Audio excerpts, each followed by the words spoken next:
اور ایک بات میں اور آپ سے کرنا چاہتی ہوں، اور وہ یہ ہے کہ ہم یہاں دن رات محنت کر رہے ہیں، کام کر رہے ہیں، آپ کی خدمت کرنے کی کوشش کر رہے ہیں، اور ملک اللہ کے فضل سے ٹیک آف پوزیشن پہ آ گیا ہے۔ شہباز شریف صاحب دن رات محنت کر رہے ہیں، مہنگائی کم ہو رہی ہے، ملک میں ترقی جو ہے وہ ترقی لانے کی بات ہو رہی ہے، پروجیکٹس کے بعد پروجیکٹس آ رہے ہیں ماشاءاللہ، لیکن ابھی بھی کچھ لوگ انتشار پھیلانے میں مصروف ہیں۔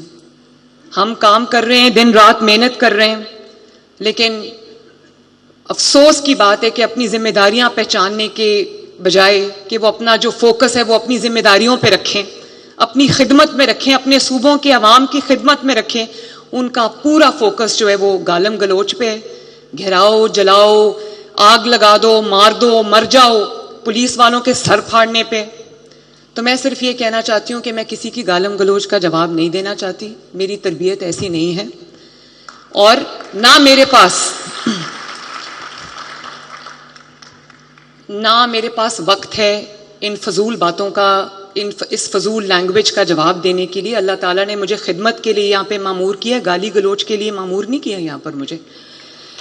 لیکن مجھے آج خوشی ہے اس بات کی کہ انہوں نے ملٹیپل احتجاج کی کالز دیں، بری طرح پکڑ کے لانا پڑتا ہے۔ پنجاب نے ان کی ایک کال پہ کان نہیں دھرے، آج بھی ان کی کال تھی پروٹیسٹ کی، اور جیل سے اس کا حکم صادر کیا گیا تھا، لیکن یہاں پر یہ آئی جی صاحب بھی تشریف رکھیں، اور لوگ بھی ہیں، کہیں دو لوگ نکلے، کہیں 5 لوگ نکلے، کہیں 7 لوگ نکلے۔ لاہور میں ایک جلسہ کیا، پورے پنجاب سے 2000 بندہ نہیں نکلا۔ کیوں نہیں نکلا؟ ابھی انہوں نے پنڈی میں کال دی، وہ ڈرامہ کیا، انہوں نے وہاں سے چلے یہاں آنے لگے، اور وہ راستے میں اتنا ڈرامہ کیا، گاڑیوں کی چھتوں پر میری پنجاب پولیس کو انہوں نے 6-8 لوگوں کے پنجاب پولیس کے جو جوان ہیں ان کے سر پھاڑے۔ دنیا میں کون سی مہذب قوم یہ کرتی ہے، یا کون سی مہذب جماعت یا کون سی حکومت یہ کرتی ہے؟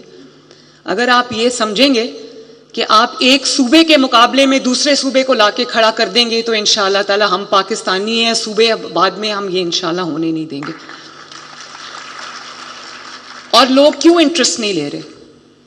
جیل سے کالیں آ رہی ہیں، وہ جیل میں جو اڈیالہ جیل میں بند ہے، وہ کبھی سنا ہے کہ اس نے کبھی یہ کہا ہو اپنے خیبر پختونخوا کی حکومت کو، اس نے یہ کہا ہو کہ آج سے تم نے عوام کو جو ہے وہ فری دوائی دینی ہے؟ کبھی کسی نے سنا کہ اس نے خیبر پختونخوا کی حکومت کو، وزیر اعلیٰ کو بلا کے یہ کہا ہو کہ آج سے تم نے لوگوں کو گھر بنانے کے لیے قرضے دینے یا گھر بنا کے دینے؟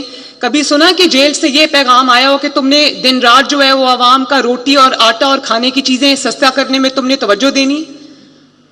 کبھی کسی نے سنا کہ یہ پیغام آیا ہو یا یہ حکم آیا ہو؟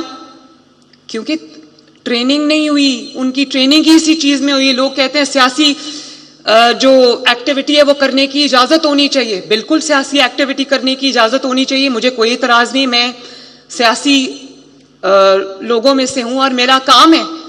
سیاست کی اجازت مل سکتی ہے، دہشت گردی کی اجازت نہیں ملے گی کبھی بھی۔ اور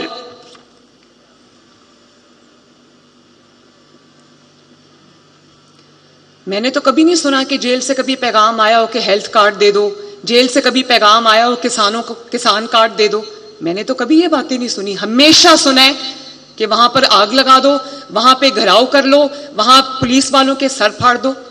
بڑی عجیب سی بات ہے۔ اور آج بھی میں جب ہسپتالوں میں جاتی ہوں، ابھی ہم نے چلڈرنز ہارٹ سرجری پروگرام شروع کیا ہے، 15,000 کی ویٹنگ لسٹ ہے غریب کے بچے کی ہارٹ کی سرجری کی، وہ ہم نے کارڈ دیے، اللہ تعالیٰ کے فضل سے 200 کے قریب وہ سرجریز ہو بھی چکی ہیں اتنی قلیل مدت میں، اس میں سے ایک بہت بڑی تعداد خیبر پختونخوا کے عوام کی ہے، ان لوگوں کی جو یہاں سے ہارٹ سرجری کا علاج کرانے آئے ہیں۔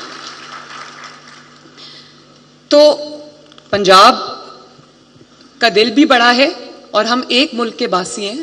آپ نے علاج کے لیے آنا ہے، میرے دل کے اور میری حکومت کے اور میرے صوبے کے دروازے کھلے ہیں۔ آپ نے روزگار کے لیے خیبر پختونخوا سے یہاں آنا ہے، میرے دل کے، میرے ملک کے دروازے، میرے صوبے کے دروازے کھلے ہیں۔ آپ نے پڑھائی کے لیے آنا ہے، ہمارے دروازے کھلے ہیں۔ لیکن اگر آپ کو یہ سبق دے کے یہاں لایا جائے کہ صوبے میں جا کے آگ لگا دو اور صوبے میں جا کے پولیس کے سر پھاڑ دو، تو یہ مجھے ایکسیپٹیبل نہیں ہے بالکل بھی۔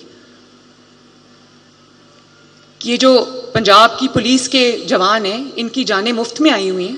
2014 سے ہم دیکھ رہے ہیں. اور ایسا کیوں ہو رہا ہے؟ یہ پنجاب کیوں آ رہے ہیں بار بار؟ صرف اس لیے آ رہے ہیں کیونکہ ان کو سمجھ آ گئی ہے کہ پنجاب کی حکومت اگر چل گئی تو انشاءاللہ تعالی ان کو منہ چھپانے کی جگہ نہیں ملے گی، کیونکہ کام شروع ہو گیا ہے. ان کو تکلیف ہو رہی ہے کہ کام کیوں شروع ہو گیا. اپنا تو کام کا جواب کام سے دے نہیں سکتے کیونکہ کام کرنا آتا نہیں ہے، کیونکہ کام کرنا سکھایا نہیں گیا. ان کو تو تربیت ہی یہ ہوئی ہے، جو جیل میں بیٹھا اس کی جانب سے تربیت یہ ہوئی ہے کہ ترقی کو روکنا کیسے ہے، انتشار کیسے کرنا ہے، فتنہ کیسے کرنا ہے، فساد کیسے پھیلانا ہے. یہ جب نواز شریف صاحب یہاں تشریف رکھتے ہیں 2014 کے اندر دھرنا لے کے آئے، وہ جو ایس پی عصمت جنیجو جو تھا، دنیا نے دیکھا کہ کس طرح انہوں نے لاٹھیاں مار مار کے اس کی ہڈیاں توڑی. اور اب جو آئی جی اسلام آباد لگے ہیں، اسلام آباد پولیس علی، وہ یہ جب یہ اپنے لاہور والے زمان پاک والے گھر سے ان کو پولیس گرفتار کرنے کے لیے گئی تو انہوں نے جب پیٹرول بم برسائے تو وہ اس کی آنکھ پہ چوٹ لگی. وہ جوان لڑکا ہے، اب آئی جی اسلام آباد ہے، اس کی آنکھ ضائع ہو گئی. وہ جب میرے سامنے بیٹھا تھا، جب میں نئی چیف منسٹر بنی، میں نے اس سے پوچھا تمہاری آنکھ کو کیا ہوا؟ انہوں نے کہا یہ دھرنے والوں نے میری آنکھ جو ہے وہ ضائع کر دی. اب وہ تھوڑی دیر کے بعد علاج کے لیے جاتا ہے اور اپنی آنکھ کا علاج کرا کے آتا ہے. تو ان کی ٹریننگ ان چیزوں میں ہوئی ہے. ان کا ایک ہی مقصد ہے کہ پاکستان کو نہیں چلنے دینا. تو اب مجھے خوشی ہے اس بات کی کہ عوام کا جو رسپانس آ رہا ہے اس سے مجھے خوشی اس بات کی ہے کہ اللہ تعالیٰ کے فضل سے یہ جو دھرنے کی، فساد کی، جو گھیراؤ جلاؤ، انتشار، فتنہ کی سیاست ہے وہ اپنا دم توڑ رہی ہے. اور بہت سال بعد جو ہے وہ بات پروگریس کی شروع ہو گئی ہے، ترقی کی شروع ہو گئی ہے، کامیابی کی شروع ہو گئی ہے. تو مجھے امید ہے کہ بہت جلدی یہ قصہ پاری نہ بن جائیں گے انشاءاللہ تعالی.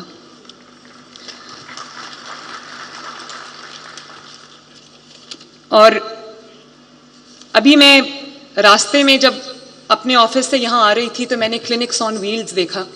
اکثر دیکھتی ہوں، کبھی رنگ روڈ پہ، کبھی کہیں. مجھے یہ جو گھر جا کے آپ کے محلوں میں، آپ کے دروازے پہ، آپ کی ڈور سٹیپ پہ جا کے کلینکس آن ویلز جو ہیں وہ جب آپ کا علاج کرتی ہیں تو مجھے بہت خوشی ہوتی ہے کہ میں نے جو میں کر سکی وہ میں نے آپ کو آپ کے گھر کی دہلیز پہ میں نے پرووائڈ کیا اللہ تعالیٰ کے فضل و کرم سے.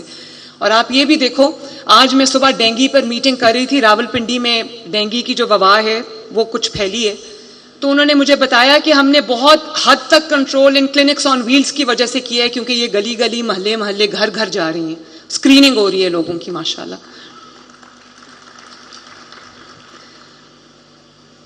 اور آخر میں پھر یہ کہوں گی کہ اس ملک کو آگے بڑھنے دو، اس ملک کو ترقی کرنے دو، لوگوں کو گھر بنانے دو، لوگوں کو زندگی میں آسودگی، آسائش، آرام، آسانی آنے دو.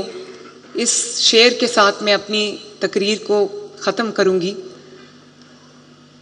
لوگ ٹوٹ جاتے ہیں ایک گھر بنانے میں، لوگ ٹوٹ جاتے ہیں ایک گھر بنانے میں. تم ترس نہیں کھاتے بستیاں جلانے میں؟